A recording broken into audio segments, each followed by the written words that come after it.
నమస్తే, welcome to 6 TV. నేను సువర్ణ. Details చూస్తే కర్నూలు జిల్లా ఆలూరులో పెరిగిన విద్యుత్ ఛార్జీలు తగ్గించాలంటూ ఎమ్మెల్యే విరూపాక్ష ఆధ్వర్యంలో భారీ ర్యాలీ నిర్వహించారు. అనంతరం విద్యుత్ కార్యాలయం ముందు ధర్నా నిర్వహించారు.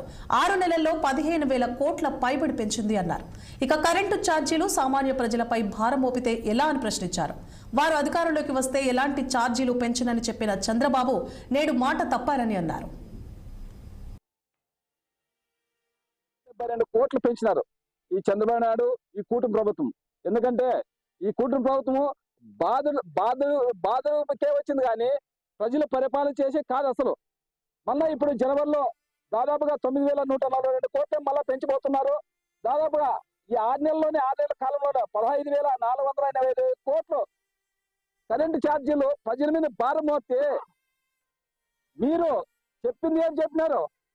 ఆయన చెప్పింది ఏమి? ప్రతి ఒక్క మీటింగ్ లో నేను 5 సంవత్సరాలు ఎక్కడే కానీ విద్యుత్ ఛార్జీలు పెంచే ప్రసక్తే లేదని వాళ్ళ కార్యకర్తలు మీటింగ్ లోన పదే వాళ్ళ ఎల్లో మీడియా అయితేనేమి, ఎవరైతేనేమి, ప్రతి ఒక్కరు సోషల్ మీడియా అయితేనేమి, వాళ్ళ కార్యకర్తలు అయితేనేమి ప్రజల్లోకి తీసుకొని పోయి మేము కరెంటు ఛార్జీలు పెంచే ప్రసక్తే లేదనే విధంగా ప్రచారం చేసుకొని ఈ రోజు 6 నెలలకే 15,485 కోట్లు పెంచినారంటే ఎంత దుర్మార్గమైన కూటమి ప్రభుత్వం.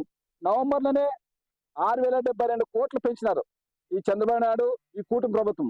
ఎందుకంటే ఈ కూటమి ప్రభుత్వము బాధలకే వచ్చింది, కానీ ప్రజలు పరిపాలన చేసే కాదు అసలు.